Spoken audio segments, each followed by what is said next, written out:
we will, I'm going to go off agenda just a bit, and we'll ask our student body president to give his report.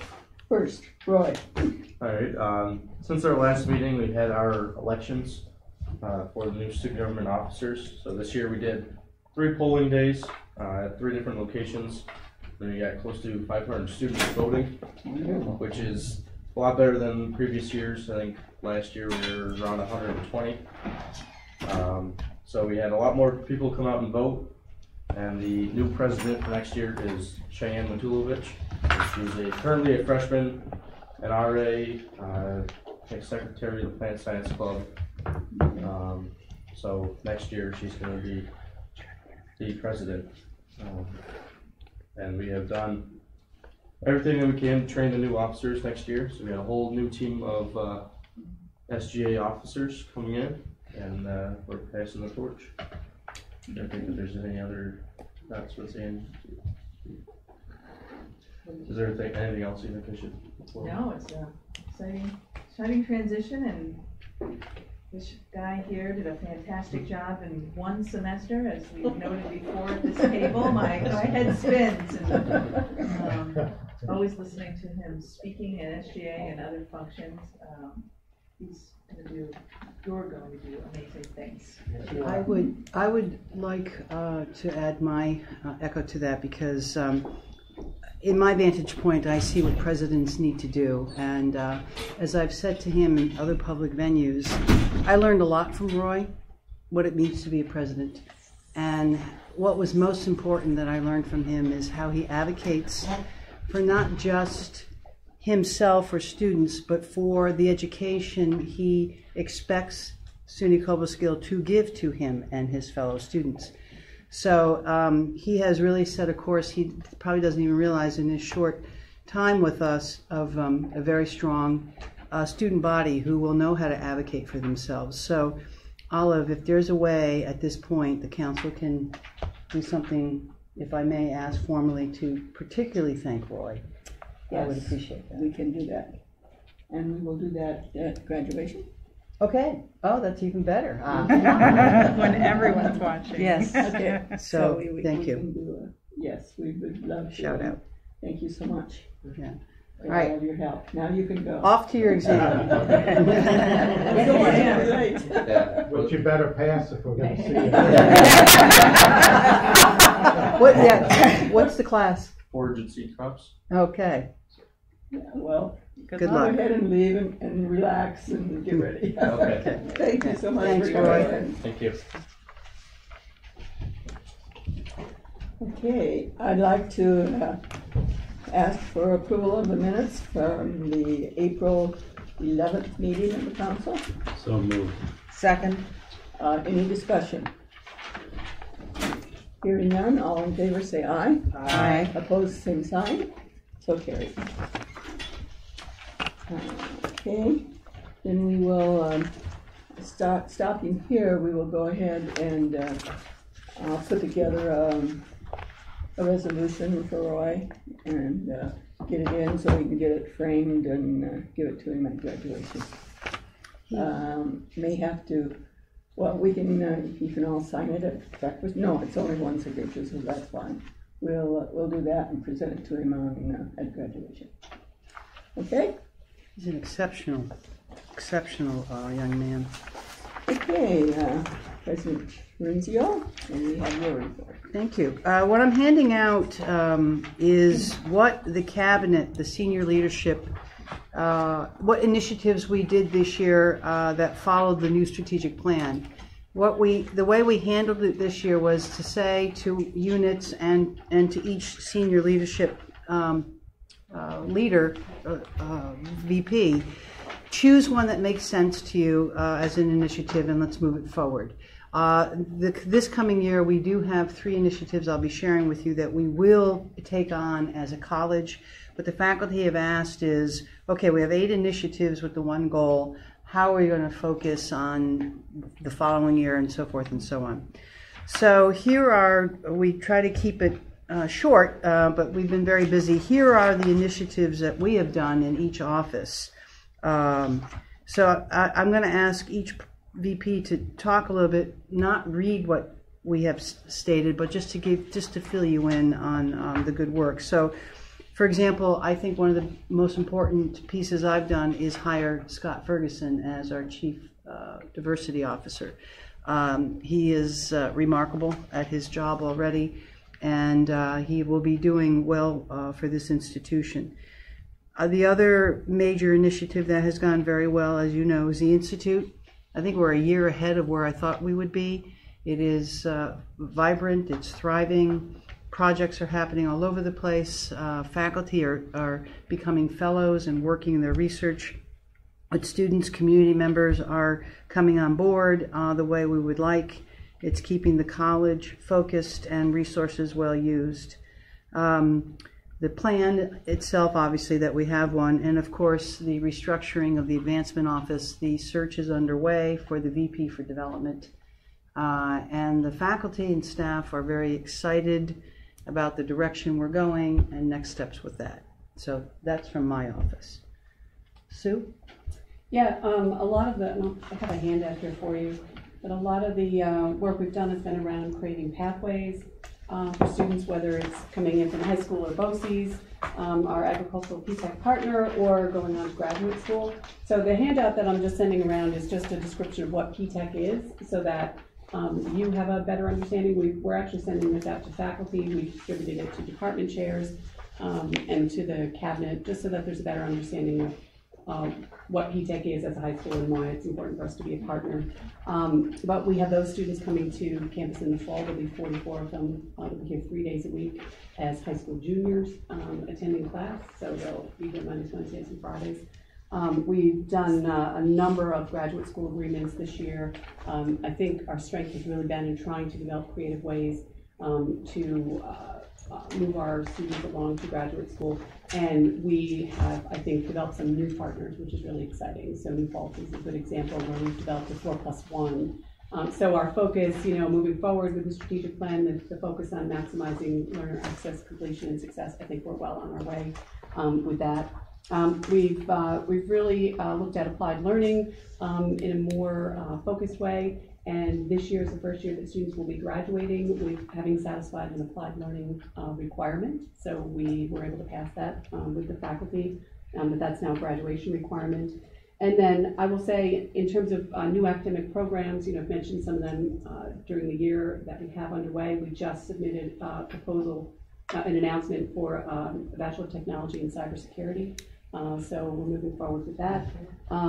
The faculty will be meeting on May 23rd and 24th to kind of audit their curriculum. So we're trying to put in some curriculum revisions to make sure that we continue to be relevant. And then we received a grant from SUNY to support some faculty to pursue OER, which is online educational resources. So developing materials that can be posted free and online for students. And so we have 2 faculty working on that this summer. She's busy. And also we're going to a conference within...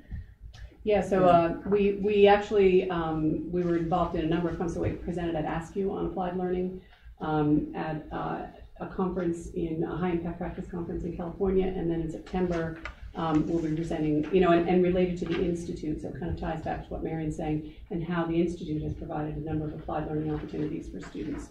So that's kind of a national experiential education conference that'll be in Georgia in September. Marion, may I add Please. a comment about P-Tech? A bit of feedback. Bob and I were in a local diner, and we know the waitress very well, and we're talking with her, and she volunteered without knowing that I have any connection with the college. Her grandson is in P-Tech, and he is so excited and so looking forward to coming to campus in the fall. It's really engaged him. He's the sort of student for whom that program is perfect. And if he's one ambassador and you've got a whole bunch of others, I think it shows great promise. Oh, that's great. Thank you for that feedback. Thank you. Is that Mary Beth? Yeah. She was telling Lachlan the same story, so that's funny. Yeah. She's been at the diner with a waitress since we moved back home here. That's funny. Yes. Wendy. It won't surprise you, I focus a lot of time on fiscal sustainability for the college, and so I'm trying to approach it from two different angles, creating new revenue streams and then trying to reduce expenditures where we can. So a couple of things I have listed here. We are implementing a transportation fee. We're waiting for system administration to give us the final okay, but it's to really support our applied learning aspects of the college. As you know, the students are out and about all over the place. This fee is going to help pay for the vans that we have to use to get the students around. We have a fleet of, I say 20, it's really 19, but 20 vans, and this will be allow us to replace them on a 5-year cycle. So that'll be really helpful. That fee is going to incorporate what we do with the Schoharie County shuttle right now. That contract will be incorporated as well. And then I've worked with Ann on the residence hall budget and moving some appropriate expenses over to the residence hall. It's a very healthy program, and just looking to see that we can use those revenues in a way that supports the whole college. As I've said many times, Ed Aslan has done a fabulous job keeping that program in a very healthy, keeping it very fiscally sustainable, so we can take a look at some other ways to help support the college overall. We are implementing an e-travel program, so that's on the reduce the expenditure side, and we're hoping to free up about 60% of the time of one of the clerks down the business office, and so we'll be able to use her a little bit more effectively. We're working on a financial aid matrix, which we've talked about a couple of times in the past. And so again, using our resources more effectively, and then just updating policies and procedures, which sounds boring, and it kind of is, frankly, but it's one of those things you just have to do to make sure we're running effectively. So, just some kind of. And Wendy's also done an exceptional job working with our FAST committee, the Fiscal Affairs and Strategic Planning Committee. The faculty are thrilled the role they have in the budget process. Their recommendations, I understand, are ready to be received. We haven't gotten them yet. I have them. You Carol have them. and I have to review them before we can pass them on to the cabinet. And the beauty of this is that this committee takes this seriously. And Wendy, they came in lower than we asked them to because they're getting sensitive to the idea that we've got to address our structural deficit. So I applaud them, and I'm sorry Barb couldn't make it this morning. She has an exam. I would have applauded her as the governance leader in making that process work beautifully with Wendy. It's an important process, so thank you for that too. Wendy, can you talk a little bit about, from the minutes, the possibility of a $200 tuition increase, and then we're considering a $500 applied learning stipend for the student. Yeah, raise fees on one side, stipend on the other. How do things balance? So the tuition is actually controlled centrally. So the SUNY Board of Trustees manages the tuition for the whole university. They will be meeting in June, but as far as I know, they are still planning the $200 undergraduate increase. We haven't heard anything to the contrary. You're right, and then on the flip side, we want to give the students a stipend. That would be more, and Mary, if you want to talk about this some more, because I know this is something Go ahead. More for seniors or students in their final year, to give them an opportunity to really do something a little bit above and beyond what they might have done otherwise. Maybe go to a conference, maybe it's to buy materials, to do a special research project. So it's a balance. It's a balance. And the 500 is something that we are targeting to say, for an applied learning institution, why don't we, I've seen this done at another school that I found it to be amazing. And it could be just enough for that student to say, we take you seriously and our work seriously. But, and Wendy, we're even thinking what budget that might come out of, but that's not for next year. I think it's too late to. For 1920. But because we want to vet it more with the faculty, and we think it's a good idea, and it'll show up in our financial aid matrix.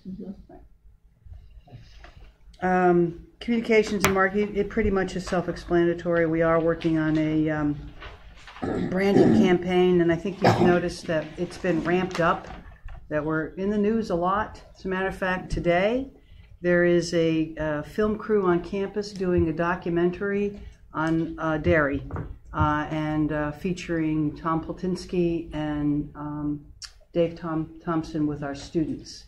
They asked to come here, so they are filming, I believe, even as we speak. So. Enrollment management. Sue, do you want to take that? It's pretty, again, self-explanatory. Anything else you want to add to that? No, I think the new materials that are being created are very exciting. I think the company that they've hired, Trampoline, has done some great work. I think they really got to know us as a campus. So I think those will be really modern and fresh, and stay tuned. I think they're going to be great.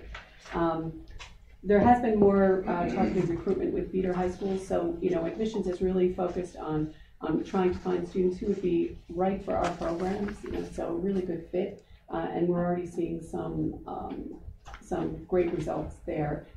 Putting on a bus, bringing those students to the campus, really getting them to engage with our faculty, and I think that's making a huge difference.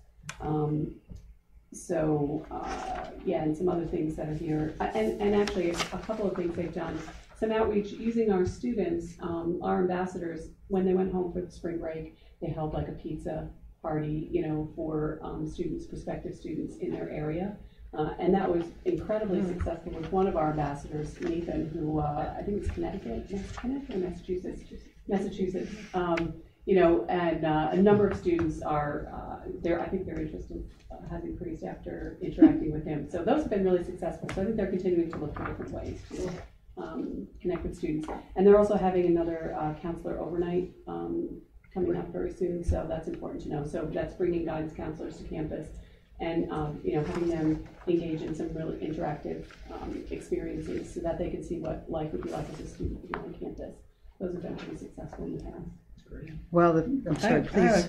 I have a question or a comment after the Ag Business Advisory Committee meeting Monday, and seeing this. I wonder, Tim Moore passed out the folder Careers in Agriculture. Yeah. And I wonder, is that on our web page that students can access that information somehow, or something would catch their attention if they're interested in studying agriculture? Oh, what sort of job can you get? And that sort of thing would pop up. That's because that'd be great for the culinary side too. Yeah, coming out of that advisory. Yes, right. The website, the new website will be launched. The cabinet's going to see it, by the way, very soon. Will be launched in the next 2 weeks.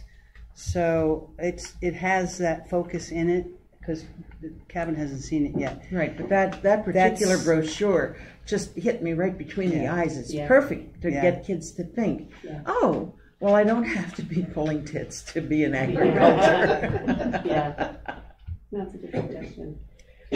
Speaking of enrollment, I would love to share the news with you now. We are at the highest we've been since 2015.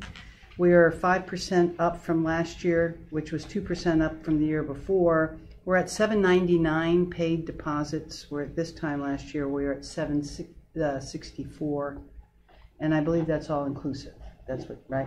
Okay. What's interesting, ag is flat. Of the 799, 508 are ag.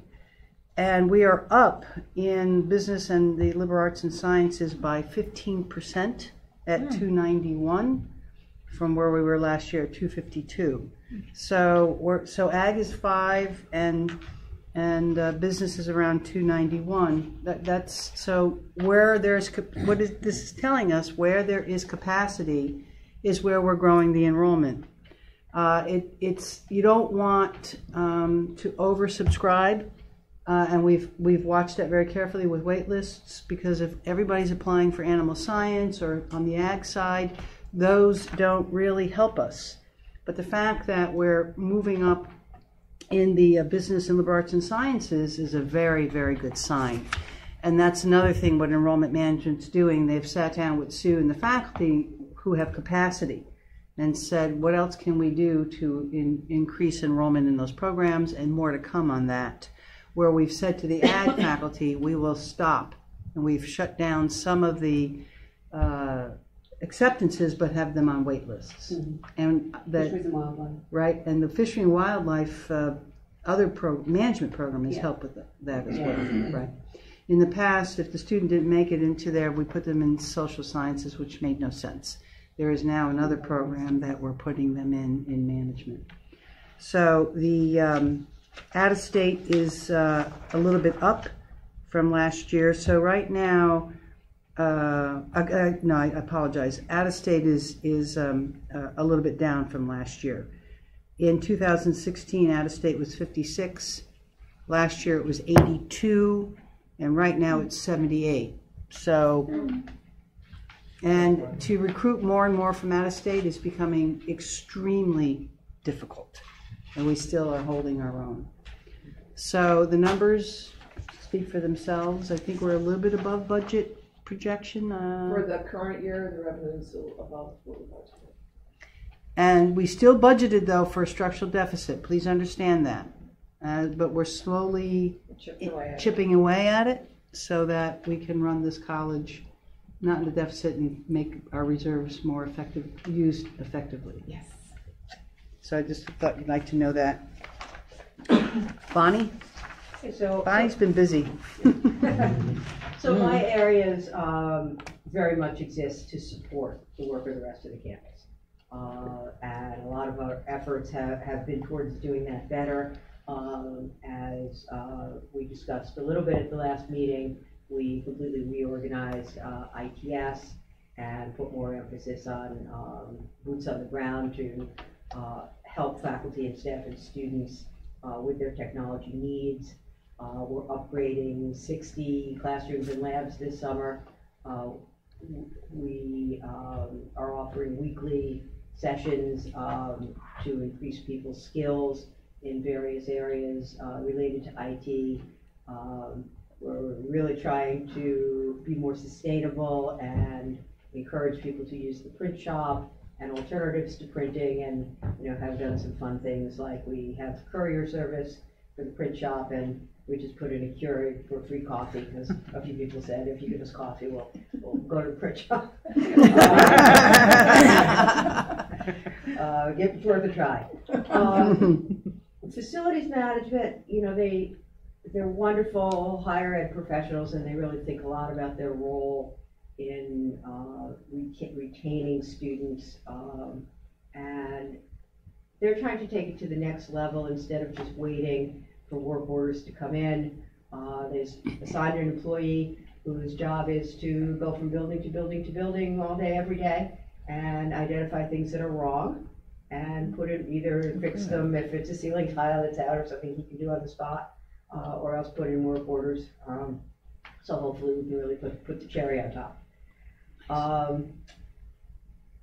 We also hired through the capital plan an additional employee who's focusing on contracts and procurement, and that frees up the other staff to do even more of these great projects that they're so good at. HR administered the Good Colleges to Workforce Survey, which we'll talk about a little bit later, and they have done focus group work to try and figure out how to use that to really improve.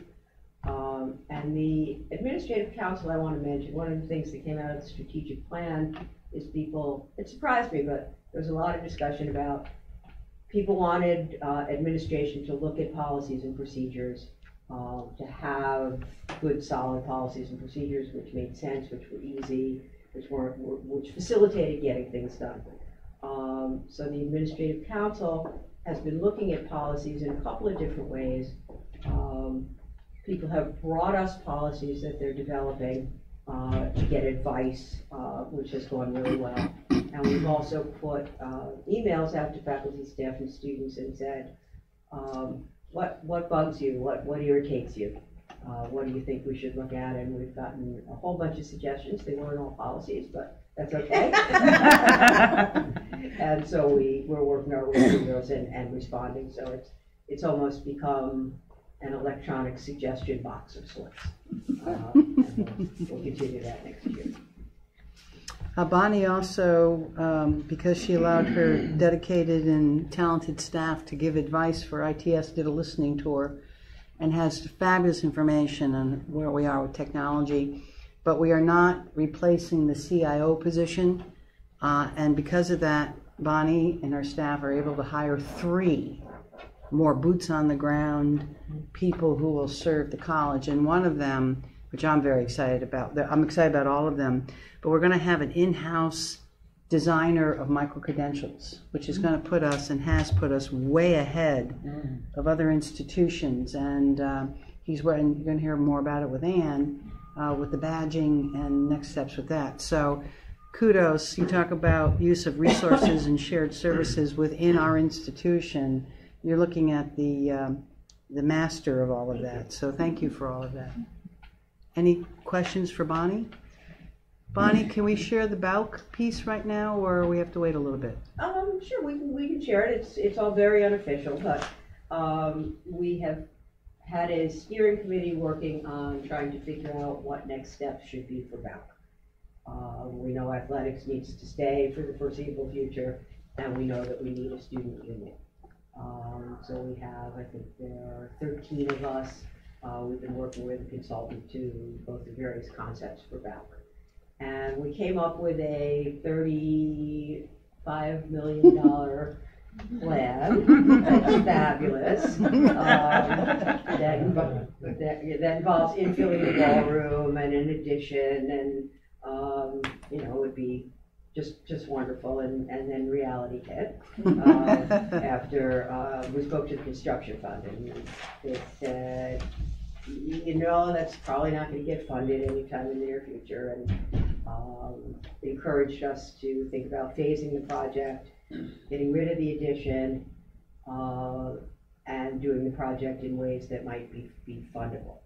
And still, there's uncertainty as to, we've talked about before that this year we got $4 million for our campus, but that the bulk of the money goes to the construction fund, and they give it out to campuses in grants. So we were encouraged to position ourselves for grant fundable projects. So we're going to go forward, and I guess we won't meet till the fall, but I'll be able to show you more about the plans at that point in time. But we've been encouraged to move ahead and go into design with the first phase, which will be taking the ballroom and turning it into a 2-story structure.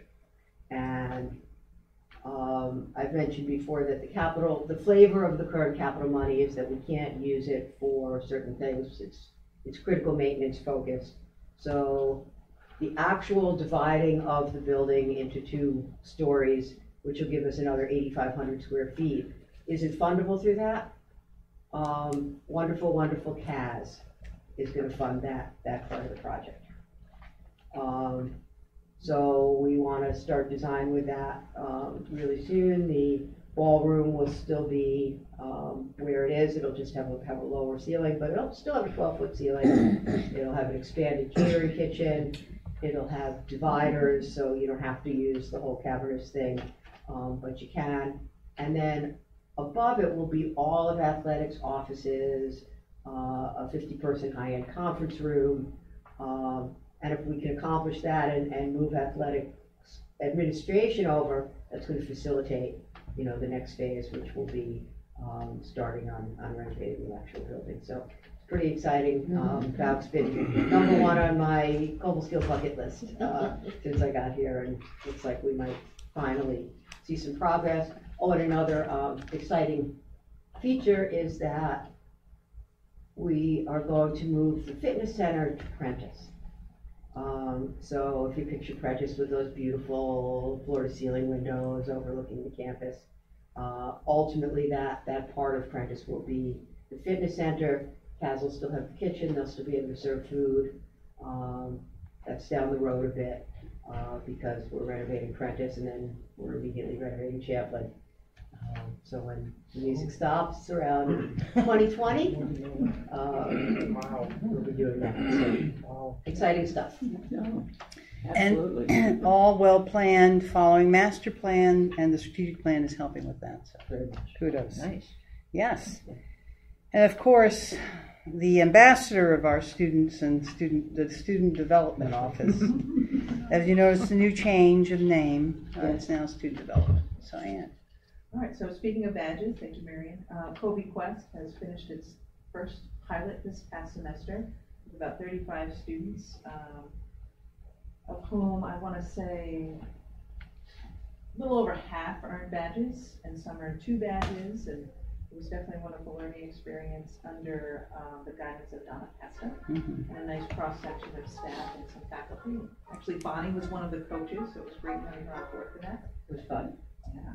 And then we are launching our summer orientation program this summer, which we're really excited about. I believe there's 3 overnights, 3 separate overnights, and there are 2 one-day options. There'll be a track, of course, for the students, and also a track for the families. And we can even house families up to 2 overnight on campus if they choose to do that. They don't have to. So Matt Barney and Ed Aslin and the company have been working feverishly on that. And then, of course, you've heard about our Campus Community Coalition, which is still going strong. Very excited about that as well. And then last but not least, our Food Sustainability Task Force, which I actually just received their recommendations in my email box last night. So I haven't opened it to read it. I'm very eager. Mary Irving headed that up, and she's eager to continue with that project as well. And that also dovetails into the governor's initiative of either campuses having a food pantry on campus, or linkages off campus that are non-barrier oriented, that we facilitate good connections for students. So I'll let you know how that turns out. First, I'll let you know. No, oh, gee, thanks. Ann is finally moving forward in some of her wonderful ideas. The reason why we hired her with her area to make it more contemporary and where we're going next with students. So she's doing yeoman's work. So thank you. Are there any questions of any of us before we share with you, which is on here, our next initiatives? Any? I think we're a little overwhelmed with all that's going on. on. This is just this year alone. This is, Goodness. Well, when you have a good strategic plan, this is what happens. I have a Please. quick question for Bonnie. Sure. I know that athletics, with Bouck being closed, have to be affected. Well, Bouck will never close. Okay. We'll renovate it in phases. You know, right now we're doing the gym and the lobby and the theater. And that'll all be put back together, and you know, the ballroom will go offline, not for a couple of years, but we'll phase it so that they always have place, because there's really no place to move them. You know, you're absolutely right. But the gymnasium right now is offline, and they've been able. The only thing we realized was the young men love to play basketball, and we took that away from them, but then we opened the field house because we're like, oh my gosh, they really enjoy their basketball. So that was a little bit of a challenge. The field house also will be playing a role in the plans eventually too, or what happens with our outside sports. But obviously the coordination with athletics is exceptional, and Marie, our AD, is unbelievable. We got a good one. Good question, though. So what's going to happen? We'll share the top three initiatives of the 8 for next year. But you're going to get these reports now, and you're going to know, and the dashboards, which we didn't bring in today because those were those 10,000-foot vision. Yes, and so in the future we will then be populating the dashboards, because this year will be a very focused year. As we're doing all of this, all the units under each vice president have built or are building their assessment tools in our assessment platform in Weave, and that information will float up to help us fulfill the dashboards at our level, your level and my level. It's going to take, I think, a few more years to really get it where it's a well-oiled machine. But the good news is we all know where we're going. The entire institution now is going to be working on these next 3 initiatives we have listed here: the contemporary institutional structure, which I will share in executive session, some things that are going on at the senior level, plus what Sue is doing with the academic structure. So that is going to be something to align all of us, including maybe departments that might unyoke themselves from each other, and what's a better combination of departments. The maximizing learner access, progression, success, that will be another focus. And then obviously fiscal and operational sustainability to keep moving out of structural deficit. Scott Ferguson and the Diversity, Equity, Inclusion Committee have added theirs, which is important in the work we're doing with diversity. So these are the top 3, 4 that all of governance, everybody, will be working on together. We'll identify the dashboards that go with this, and we'll be sharing those goals with you in the fall. So I know it's a long report, but the good news is we now have an accountability indicator in our strategic plan. So the only a couple other things I see, I know before we talk about the survey, Bonnie's ready to talk about that. And Sue, you already did. Were there other programs we were going to mention besides cybersecurity? Was that the main one? That's the main one. Okay. I want to give you an update. The NIC, the National Intelligence Council, will be here next week. And we have invited dignitaries from all over to come and talk to them. I told you about the documentary. I want to now announce that Barbara Bravitz has received the Chancellor's Award for Faculty Service. Brian Smith has received it for Professional Service. And Sherry Thorrington has received it for Classified Service. So we have 3 Chancellor awardees that we'll be recognizing at commencement. Nice. On top of the 2 students, 2 this year, who are the Chancellor Students of Excellence awardees, Mary Gregan and Jamie Lord. And when I was sitting with them at the Chancellor's ceremony, they said, "Can we sit on stage with you?" And I said, "Of course." So we also invited the Student Athlete Chancellor Award to sit on stage with us. So Council, we're putting you in the front row so that the students can join us, because the stage is a little small. You'll be up there with us, so I hope you don't mind. You'll be in the front row rather than on stage, because we thought we should honor our students. Thank you for that. Yes. Just to also, We appreciate it. okay. You like it even better. Yes, it's great. Just to let you know, since we're on that, Heather Knott, who's also graduating, is now at Harvard working on her master's in communications. She was last year's Women's Press Club Scholarship recipient for New York State. There's only one given.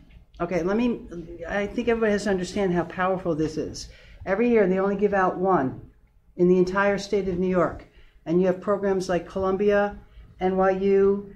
Think about all the schools that have communications programs in the state. And our student won the award last year. So I am sharing the podium with her. She's going to share the welcoming address with me. So again, we are really putting our students forward, because, good God, these accomplishments are outstanding. I mean, and they've started this award in 1967. Only 60 students since 1967 have received this award, and one of them is a Kobe student. So and it's in communications. So those are the kinds of things we'll be celebrating at commencement. It's very exciting. The memorial service for Bryce Brown is today at 5. And then the only thing I wanted to share with you is the council has the authority to, and has to approve our, I don't know if you knew this or not, our traffic plan. It's student-oriented, yes. So we are going to bring the traffic plan to you in the fall, because we want to do some changes, but we had to do an immediate change to make the equine center safe. We've been hearing that we have little children now, because of our therapeutic horsemanship program, going to the equine center, and some of them have disabilities. I've even witnessed cars are flying by. As a matter of fact, one day I was there and I told the car to slow down and I got a very rude response. So we took matters into our own hands immediately, and we're closing the gate, and we are putting traffic signs up that only authorized vehicles can be up there. We'll ask for your approval if you want to, either now or later, but we didn't wait for your approval because we saw it as quite a safety hazard. Bonnie, is there anything else you want to add to that? No, the gate, obviously safety comes first, and we're just trying to do it in such a way as to not make it so inconvenient for the farm staff that they can't function. Right. So we're going to change the location of the gate so they're not downhill when they have to stop, and we're going to get a new remote control gate and as many remote controls as we need so people can pass safely. And UPD is increasing their patrols to make sure people are not even going up there if they're not authorized to do so. So we realized the council has to approve that, but we went ahead and asking for your forgiveness. But more to come on that with the traffic patterns. So we thought in the fall we could bring that program to you. Absolutely. But Olive, I don't know, do you want to give us an endorsement on this plan right now? Certainly. Just to. I have no problem with that. Any comments on the council? None. So second. Okay, we've endorsed the plan. All in favor say aye. Aye. Thank Opposed, you. same sign. So carried. Thank you. Okay, then the great colleges to. All right, so the only thing left on my report will be Bonnie with the Great Colleges to Workforce Survey that you had asked for. Oh, and then we have the part-time, full-time faculty report. Okay. Okay, last time we met, Barbara and Just a and I moment, gave please. a Bonnie, report about. Bonnie, I'm sorry. We need to get this motion in the minutes. Who made the motions? I guess I did. Barb. Okay, and seconded it by Eric. Okay, thank you. Thank you. Oh, sure, sorry about that. Anyway, Barbara and Linda and I had met with Lynn Berger as our subcommittee to discuss the Great Colleges to Workforce Survey. And members had expressed some interest in seeing the data that we shared at that time. I need to actually follow up and thank Barbara and Linda for making such great suggestions. We had our highest participation rate ever this year, so we're very optimistic about it. What you have in front of you, the first page gives you the overall trends from 2011 to 2017 in the categories that the survey measures. And the survey itself is probably 100 questions.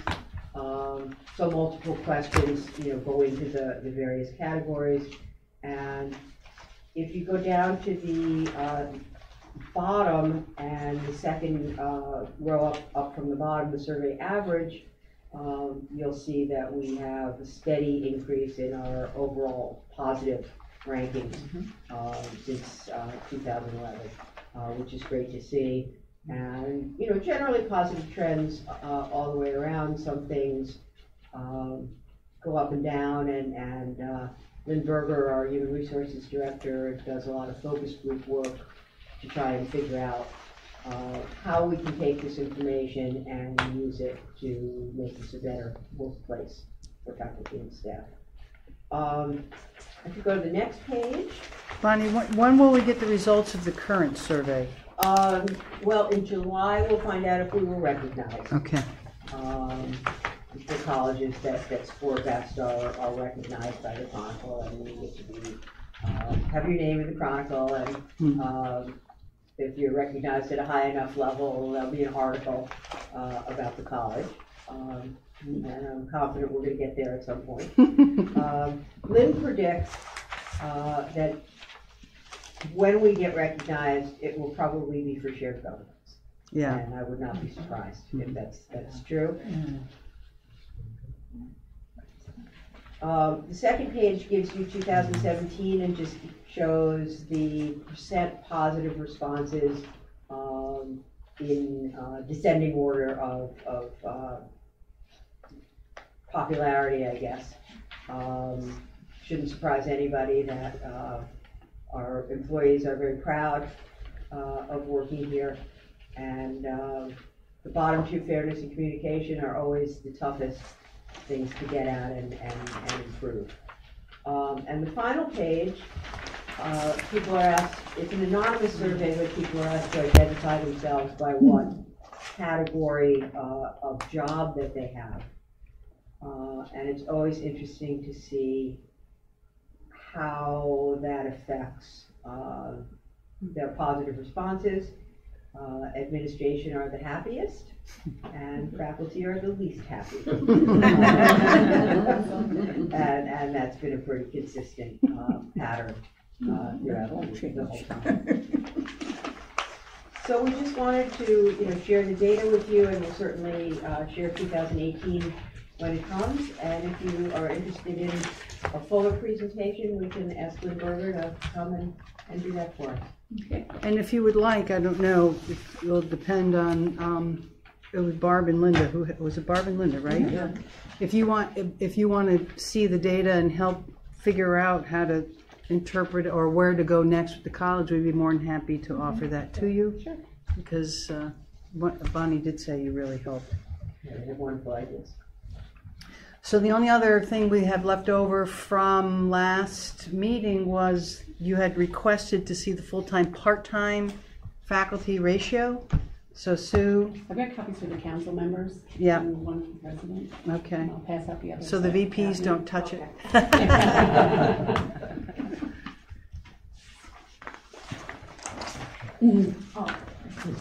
So this goes back to spring 2011, so you can kind of see historically, and it's broken out by department with the number of full-time and part-time, and where changes might be. What I would like to do, so this is really kind of the first step, is really put this alongside of enrollment trends. Yes. So, this is kind of, you're seeing this out of context. But I think that would be an important piece to add. Sue, any trends though from what we had discussed, like what departments might rely on part-time more and why? Is the nature of the program, so like, animal and plant science? Right, so animal science, plant science, as a department, but animal science certainly, plant science only has, currently they only have one part-time person and 7 full-time. But important to note there, see there are a lot of, there'd be a ton of asterisks. They're undergoing 2 searches right now. So that we'll see a change in the fall for that. Ag business is undergoing a search. They'll have a new person. Ag engineering, the same. So we'll actually start to see those numbers increase in the fall. So we continue to do this every semester. This is kind of our running tally, if you will. And it's interesting because liberal studies, if you take a look even at the last page, so we're looking at spring and fall and spring, or if you look at fall 2016 through the current semester, there's actually in liberal studies been a reduction in the number of part-time people. From 16 to 15, if you go fall to fall, there was an increase of 1 in the spring. So that's been pretty level, I suppose you could say, overall. So there's not been a huge change. There's been a difference of maybe 1 here and there. I think it's important also, what Sue said, not just open lines, but sabbaticals and, those who are on leaves for whatever reason, that's all in here too. Right. So they're included, as full or part-time people if they're on sabbatical, but that person included in the full-time would have to be offset by probably 2 people part-time to satisfy the sabbatical. So there are a lot of, it's not as straightforward as you might think. The other thing is if we have full-time staff here, for example, who are teaching the course, they get counted in as the adjuncts as part-time. Yeah, overloads are not separated out. Right. So, you know, it's just something to keep in mind, and we can certainly parse all of that out, but this was really a first glance to kind of show, and we keeping track of this in line when we did the academic reprioritization years ago, to make the faculty aware of just kind of where all the departments, to give them a snapshot of where all the departments were.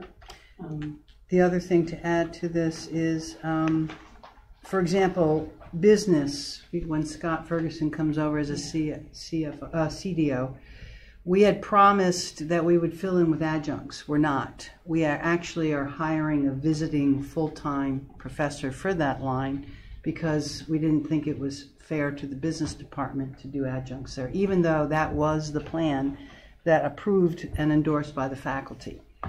The overloads, and then also what else isn't in here is all the tech support that's given, the full-time techs, because of an applied learning campus in the ag and science, and the support that the faculty get is critical. So if you have a part-time faculty person teaching in a lab, they have a full-time tech setting the lab up for them.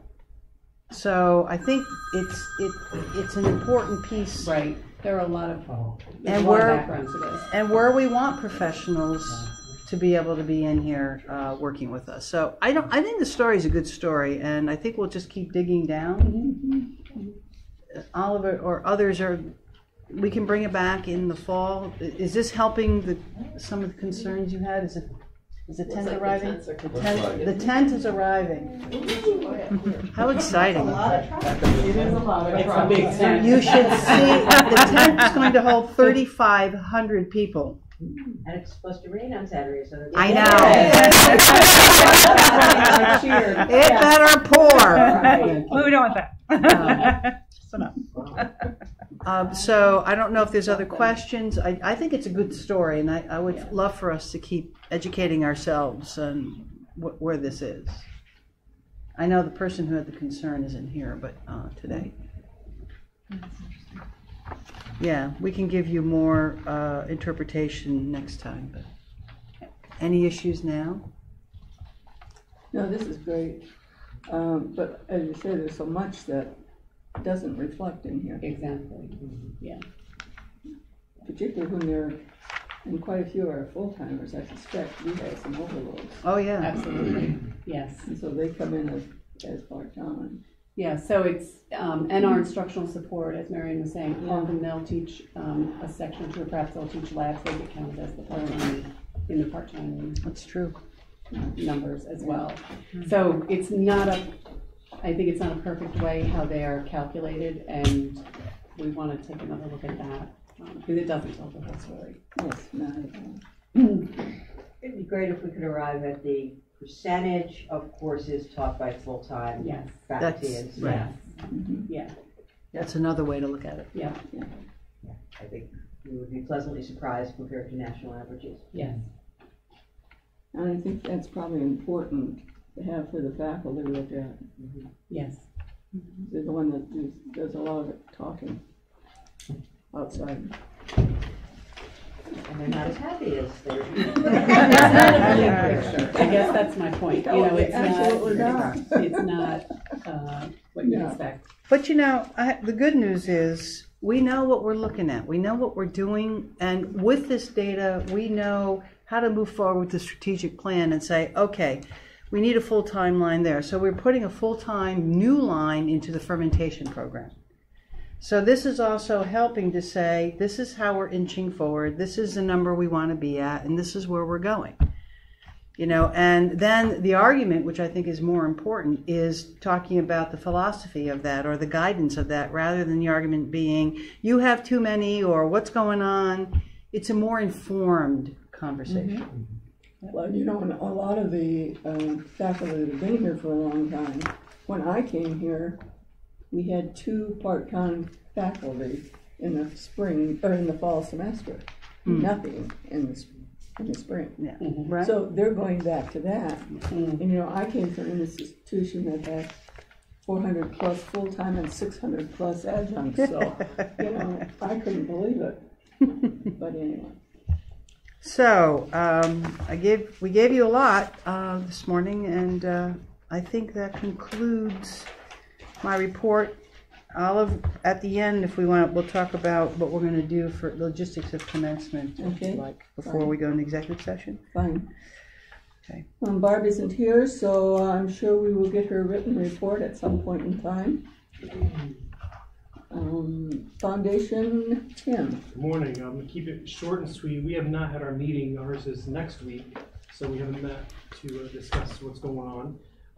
Wendy and I did have a meeting with Marie, our athletic director, to discuss how things are progressing with the golf tournament, and really happy to be working with Marie. She's taken this on way more than what I expected or it's ever been done in the past with the foundation. So it's very exciting, the ideas that she's bringing forth to the table. The excitement from her side is, it's just never been done before, as long as I've been foundation president. So Wendy's getting an education also in golfing. And, and thank you, Wendy, for taking on one more thing, dealing with all of us squirrels. So thank you for that. That's about it for us. Our meeting is the 15th of next week.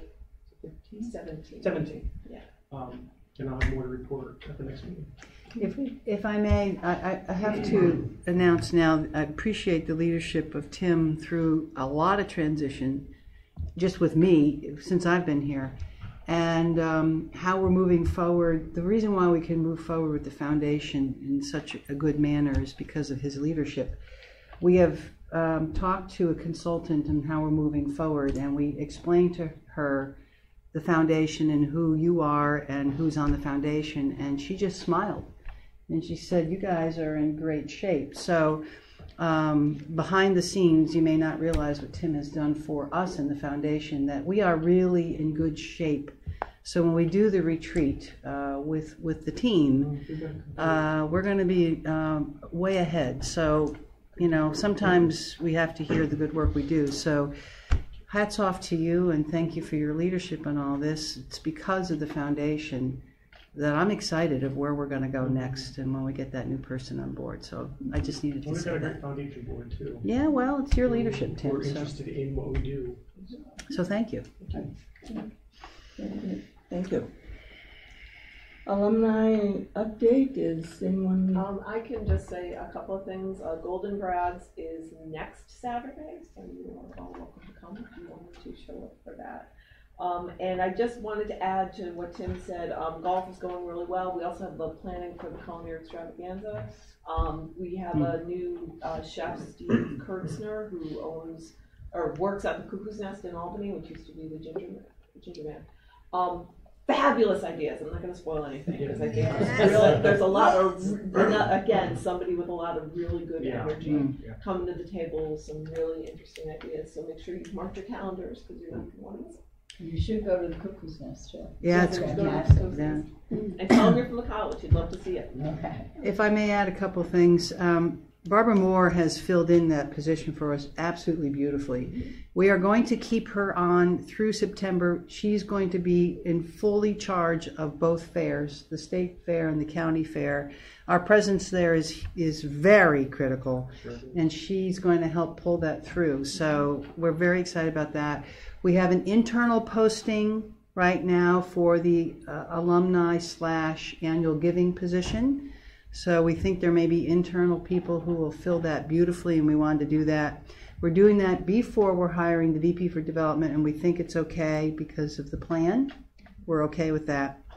And the other thing with alumni board, we did put in a different budgeting process for them because we had to show how student fees are used. They were very open to it. Vicki Church's leadership is exceptional, and that board is starting to move forward. But we had to share with them that the college supports the Alumni Association to the tune of about $210,000. And Vicki gets it and understands that if it wasn't for what we do in kind and straight fees, the association couldn't stand on its 2 feet. And I think the partnership there is going to be much better. But it had to be said that, the college does support the Alumni Association. at almost $250,000. That's a lot of money. It is a lot of money, and it's okay. It's okay. And if I can add one more thing, we both forgot, Sabre Spring was at the Grapevine a couple weeks ago. We brought in, you were there. Where? Thank you, that's right. It was a great turnout. It was. A lot of new alum from the area that haven't had connections with the college before. Thank you. Barb did a great job pulling them off. And thank you, Tim and Tracy. Great event. You're welcome. Yeah. Absolutely. Yeah, it was a great turnout. Okay. Good. Any questions on any of this? Are your minds spinning at this time? Okay, we'll move on then. I don't have much to report as a chair. I just wanted to reiterate that our tour of the retail center was absolutely fabulous. Yes. And can't wait That's to have exciting. it open, and we're all waiting for ice cream. I told Jason, he said we could be his first customers. I don't know if he'll remember that. And at this point too, I want to acknowledge that Jason's father did die, and I have sent him a card on behalf of the council. So He's back today. he's back. Okay. Okay. I know two of you went to the advisory committee meetings. Would you like to report on? Did anyone else go? I was out of town that day. Okay. So I attended I don't know how many details you want. It was a great meeting, the Culinary Arts Advisory. There was discussion talking about how many students come from BOCES programs, what is our retention rate on BOCES students, what is our professor interaction with the BOCES programs. There was talk on, is there a way to capture students that go to the national competitions with scholarship money, try to get them here, the best of the best. They talked about right-sizing the programs, making sure that things are on track, that we aren't too big, too small, where we're supposed to be. A lot of talk about Prentice being offline. It's been very challenging, but they are working through it with Kaz. Let's see what else. Talked about what we alluded to before, is what other career opportunities are out there for people in the culinary program besides just being the typical chef. There are opportunities to have a quote normal life where you have a family and you work 9 to 5. Things like Blue Apron, HelloFresh, research chefs, retail operations like Wegmans and places like that. We talked about nose to tail cooking, deconstructed dishes. We talked about the American Culinary Federation and the site visit that we recently had, and all of that information. Whether we should remain as a part of the American Culinary Federation or not. So there was a lot of good conversation about that. We talked about, and they wanted input, whether we felt or the advisors felt that a 1-year culinary arts program would be appropriate, and it was overwhelmingly yes. Really? Yes. We talked about dairy processing, sustainability, providing plant breeders. So I didn't hear all of that conversation. Farm to table class, taking field trips, and adding students to the advisory meetings. Wow. So it was a very good meeting. It was one of the best meetings culinary has ever had. Excellent. As I said on the advisory board, Yes. it was amazing how much were there. Was most of the advisory committee there? So many times we've found that the committee doesn't There count. were 9. Wow. Wow. That's good. That's wonderful. Yeah. Okay. So it was a very good meeting. Thank you. I think it's really important that we get to these if we possibly Yeah, can, you and learn a lot. Yeah, I was taking notes. Always do, dear. Okay, Linda. I went to the Ag Business Committee meeting, and Jason, of course, was not there. Sophie and Nick Kosman handled the meeting very efficiently, very well. Went over program, and there was discussion about developing minors for students and trying to use courses already being offered on campus to put together to create a minor. The advisory committee asked about a double minor if a student wanted to do that, and that's going to be investigated. And there was also a suggestion that one of the committee members said, well, gee, I got my degree a few years ago. I'd really like to come back and just take a minor. Can I do that? Well, the way the campus is set up, the program is set up now, you can't. And then the suggestion came, can there be a micro credential or a certificate that people who've already graduated and who see new offerings that they want to update their skills might be able to take advantage of. So that's going to be investigated. And we had a lot of good talk about marketing and what's important to offer in marketing classes. And one committee member was talking about how important it is to have all the electronic social media and that sort of thing. And I sat next to her and then I said, you know, there are folks out there like dinosaurs who are still won't use a computer. If they do, they're limited. And so the students have to be offered all of the skills, the print and the radio and pamphlets, as well as social, so that the people coming out are trained to deal with a multitude of clients. The group was animated, had lots of good suggestions, and congratulated Tim Moore on his acquiring his doctorate. He will not be at commencement because he'll be receiving his degree. He had his own. That's exciting. And I'm trying to think what else there was. We had, at the end, we had a presentation by students from the Ag Business class who participated in a competition. They've done it for several years, and each year they see feedback about, okay, what can we do to improve? And they presented Altitude, a PowerPoint on Altitude, a new product they developed, and how would they present it, how would they sell it, to whom would they offer it. It was very exciting to see the skills and the creativity involved in all of this. It was marvelous.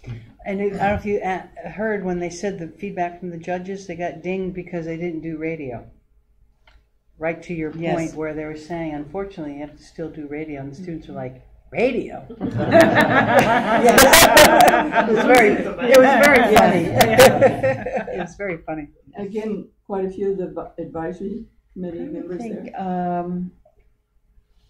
I'd say about 6. Okay. Plus 3 students, and have to say the students who will be going out, 2 of them are graduating, 1 will be returning as ambassadors and representatives for the college. You couldn't ask for better people, well-spoken. Yeah, they had dinner with us. Yes. Yes. They don't use a lot of ums and ers and likes that would turn me off.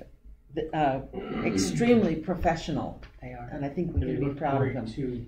Yes, sharp dressers and we had a wonderful dinner from the catering class. It was their last catering class, and it was phenomenal. The food's been phenomenal this semester under Chef Campbell. Yes, it was phenomenal. Okay, thank you so much for attending and your reports. I think it's important.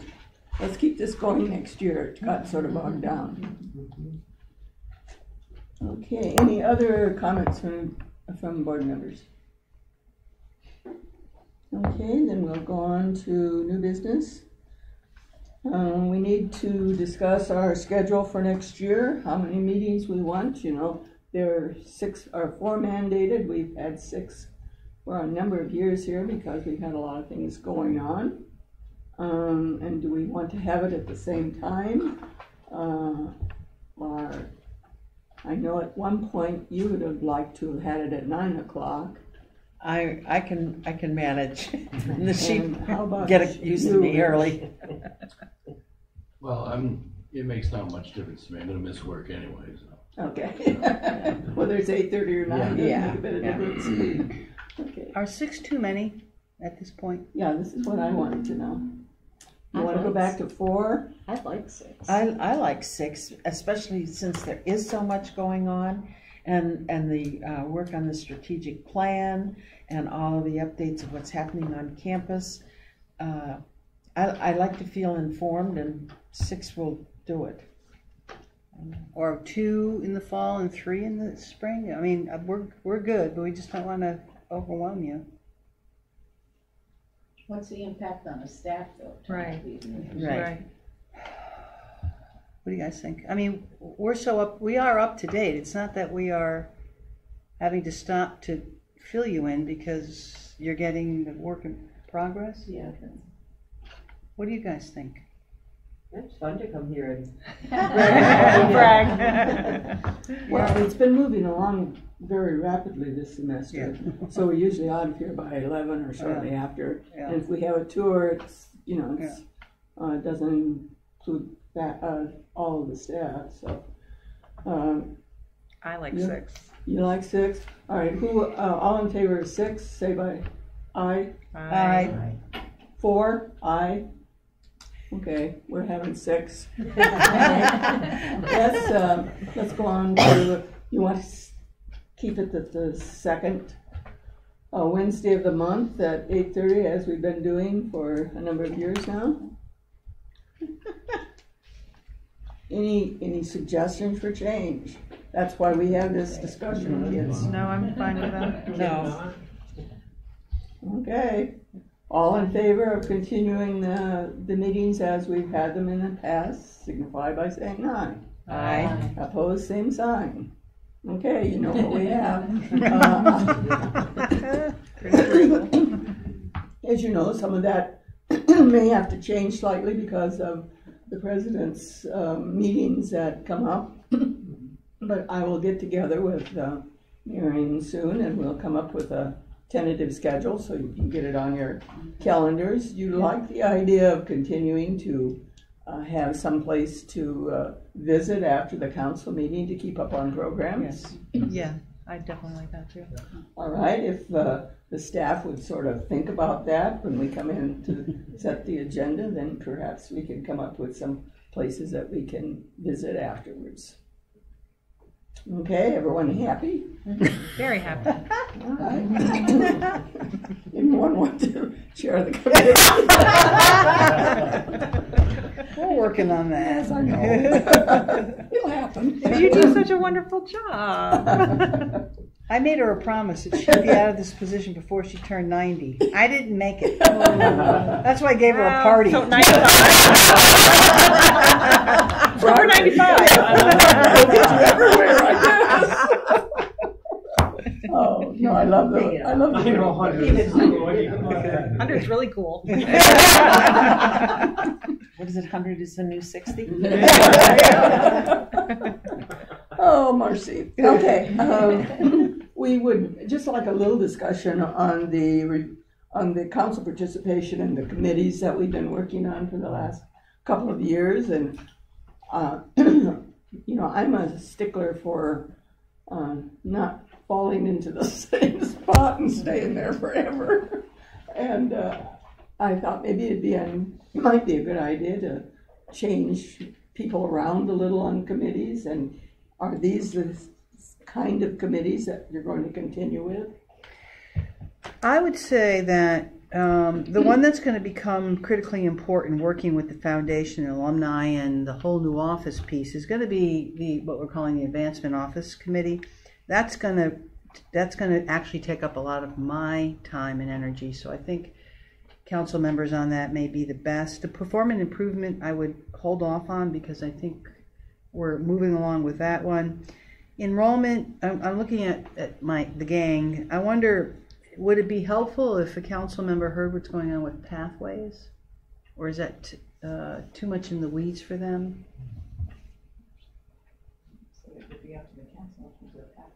Well, I'm looking at you because you're running it to say, would this be something that they could learn? Well, they would learn a I lot. think they would, yeah. So there may be a pathways. We don't call it retention, we call it pathways task force. The diversity, equity, inclusion's also going to ramp up. I think under Scott's leadership with Lynn Berger and what we're doing with next steps, that's going to be a big committee as well. And then the budget, I think though. We have not met, and that is on me. Well, I wonder if the council should be involved with that I think there anyway. should be more. Yeah. So that should. It's more discussion and. So we should bring that more to council meetings? Yeah. All right, so rather than the committee, that'd be a council of the whole. It may make sense, Olive. Okay. Obviously, the great colleges to work for, HR committee's been working well. So I would say we remove performance improvement, make the budget committee committee of the whole. The two big ones that are going to make a difference this year are advancement committee and the diversity, equity, and inclusion. Pathways will be just something I think you'll find compelling of how we're trying to keep our students here. So. Okay, so once we get the committee sort of developed here and what they're doing, then maybe I'll just send out an email and see who would like to be on some, and I may do a little appointing based on your background, if that's okay. Yeah. So let's see how it shakes down. Barb, you have something to say? Well, I would be interested in the diversity. I'm on that for the healthcare trustees of New York. Okay. I'm on that committee, so. I'd be interested in pathways. Okay, Tracy. I'd be interested in the advancement. Tracy, I'm sorry, Sue, I didn't. Advancement. Yeah, I'm interested in that one too.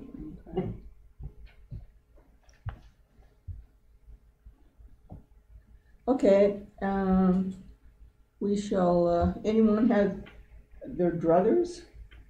Whenever you need us. Okay, then we will sort of divide it up and go from there, if that's Wherever okay. you think. Okay, sounds Also great. best. Yeah. You're always such a great group to work with. Okay, council orientation. I thought last year's meeting went very well. We met in August, if you remember, we met over at my place. But I thought that was very helpful for all of us. For me too. So talked to Marion, and she thought she'd like to do it again. And so I've thrown out 2 dates, August 15th or August 22nd, trying to keep it sort of closer to the beginning of the new school year. When do the students return? I think it's the 28th or something. 7th or 8th, right, Sue? 27th is Monday. Oh, okay, okay. Just Something a like second. that? Just a second. Yeah. I got it right here. 27. Classes begin August 22nd, 7th. That's what I thought, 27th. So students will be arriving a little bit the week before. Yeah, that's pretty good timing. Would it be, would it fit into your schedule better, you think, to do it on the 15th rather than the 22nd? Well, both of these work. The 15th, I'll have just gotten back from vacation. Finally. Yeah, taking the grandson to Hawaii. I hope it's a vacation. So either one is fine for me. Okay. I'm just thinking in terms of the return of Are you students going to bring campus. Are we going to have it on campus and bring in any staff? That was the other thing that I had offered to Olive, that after we meet, I wanted the senior officers to join you and us maybe for lunch, just so the 15th might be better. Yeah. Because then you can hear and we can powwow together what we're doing, and we can plan for the council what we're going to do for the year. Okay. So maybe the 15th might be better. Morning. We can go any way you want, What, right? 8:30 or 9, which is best? It's up to you guys. What day is the 15th? Wednesday. It's a Wednesday. Third Wednesday. Well, why don't we do it in the morning and then end with lunch on us? Okay. Okay, we'll do it here on campus. then? Yeah, why don't we do that? All right. What do you want to start, 8:30 or 9? Would not. 8:30? 8:30, okay.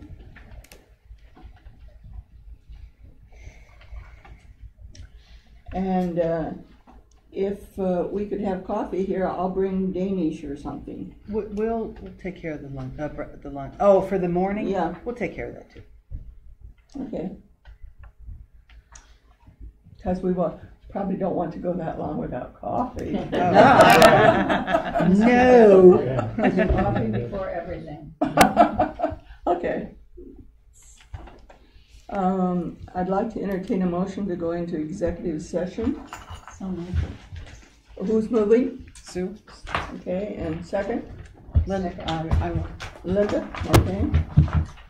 All in favor? Aye. Aye. Pose same sign? Fine. So I gotta get that. Where we go. This won't take long. Yeah, supposedly I